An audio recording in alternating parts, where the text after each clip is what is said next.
በመስኖ በቀሎ ነበር ባለፈው የምንዘራው ስንዴ ዙሮ ብሎ መንግስት ባሰመራ መሰረት የስንዴውን ጥቅም መርጬዋለሁ። የራሴ ተራሴ መሬት አልፌ አሁን ይሄን የማጠጣው የኩል ነው። ተኔ መሬት አልፌ አሁን የሶስት ሰው መሬት አርሻለሁ።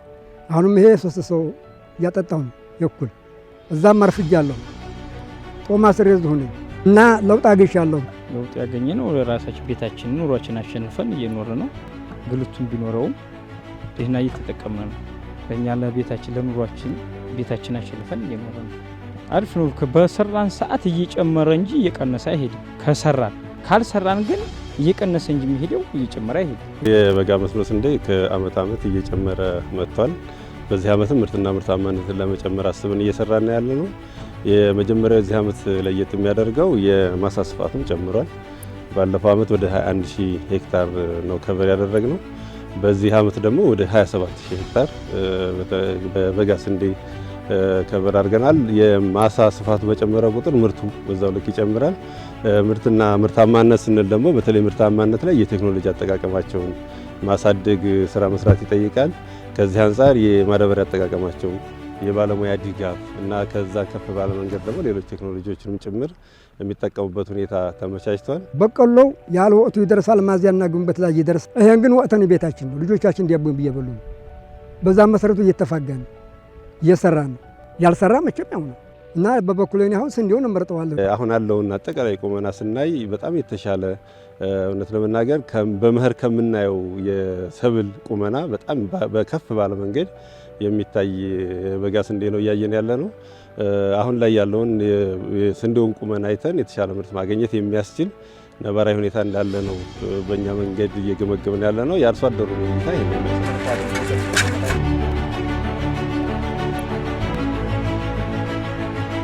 ሜካናይዜሽን ላይ በዚህ ዓመት ኦልሞስት ኦል በሚባል ደረጃ በትራክተር የማረስ ልምድ ተለማምዷል አርሶ አደሩ። በትራክተር ማረሱ የመሬቱን አጠቃላይ የመለስለስ ሁኔታውንና ለሰብል ምቹ የማድረግ ሁኔታውን በጣም ከፍ ስለሚያደርግ እና የአርሶ አደሩን ድካም ስለሚቀንስ በጣም ጥሩ እንደሆነ አርሶ አደሩን አክሴፕት አድርጎ እየተጠቀመ ነው ያለው። ከትራክተር ባሻገር ደግሞ የዋተር ፓምፕ አጠቃቀማችን በጣም አድጓል በዚህ ዓመት። ስለዚህ የውሃው እስካለ ድረስ ውሃውን መጠቀም አለብን ብለን አስበን ሰርተናል። በስፋት የውሃ መሳቢያ ፓምፖችን እየተጠቀመ ነው ያለው።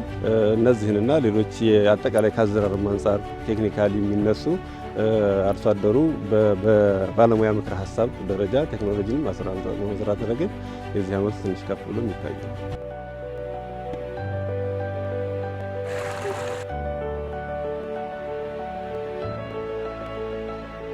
ሐይቅን ስናነሳ በዚህ ዓመት የተመረቀው የሎጎ ሐይቅ ሪዞርትን ማንሳት በጣም ተገቢ ነው።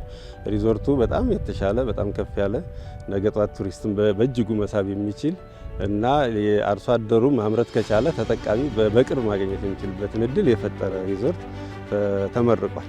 እሱን ተያይዞ በሐይቅ ዙሪያው የፍራፍሬ ልማት በስፋት መስራት አስበን የአቅደን ወደ ስራ ገብተናል። ጎመን አሁን 100 ምናምን ብር ገብቷል። 100 ብር ድረስ ገብቷል። አሁን እስከ ዛሬ በ40 ብር በ50 ብር ነበር የሚሸጠው። አሁን አሪፍ ነው፣ ጥሩ እየተጠቀምንበት ነው። ሙዝም ደግሞ አንዷ ጋሻ 400 500 350 ድረስ ትይዛለች አንዷ ማለት ነው። ከዛ ላይ በ20 ብር በ15 ብር ይሸጣል። አንዷ ጋሻ እስከ 2000 ብር 2500 1500 ድረስ ይሸጣል። ስለዚህ ከዛም ላይ እንጠቀምበታለን። ለውጡ ሌላው ቀርቶ አታክልቱ ፍሬ ማለት ነው። ተኪስህ ምንዚህም ባንክ ነው ኪሳችን። ገበያ ሄደን ብር ፍራንክ አናጣም። ጨው ሽሮ ምናምን በርበሬ ትል ሴቶቻችን እንደፊቱ ለአነቶ መግዛት ቀርቷል። በሙዛችን በፍራፍሬ እዲያ በቅርጫቷ ትሸጣለህ። ቅርጫቷን ጀሪካዋን ከርከማ ትሸጣለህ። የቤቷን ቅራን ቅምግስታት ትመጣለህ። የእህል ማዕናት ቀርቶልናል።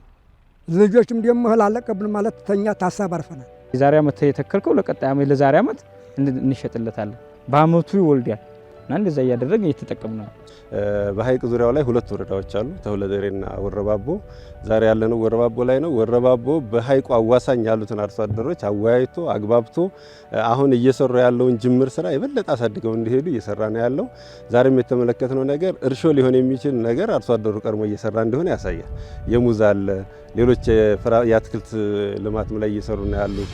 ጉድለቱ ስፔሻላይዝ የማድረግ ችግር፣ ሳይንሳዊ መንገድ ተጠቅሞ የመስራት ችግር እና የማስፋት ችግር ነው ያለው። ስለዚህ በዛሬ ምልከታችን አሁን የተጀመረውን ስራ አፕሪሼት አድርገን በተለይ አርሶ አደሩ ጋር መግባባት፣ መሬቱን የመለየት የመለካት እና ሌሎች የቅድመ ዝግጅት ስራዎችን በመጨረስ ረገድ ወረዳው ጥሩ ርቀት እንደሄደ ለማየት ሞክረናል መሬት ላይ። ከዚህ በላይ ደግሞ የተሰመረውን ስራ በጣም ማስፋት ይጠይቀናል። ስፔሻላይዝ ማድረግ ያስፈልጋል። ሳይንሳዊ አሰራሩን ጠብቆ መስራት ይጠይቃል እና እነዚህን የቀሩ ስራዎች ለመስራት ወደፊት ከወረዳ አመራሮች ጋር የምናገርበት ሁኔታ ነው የሚኖረው።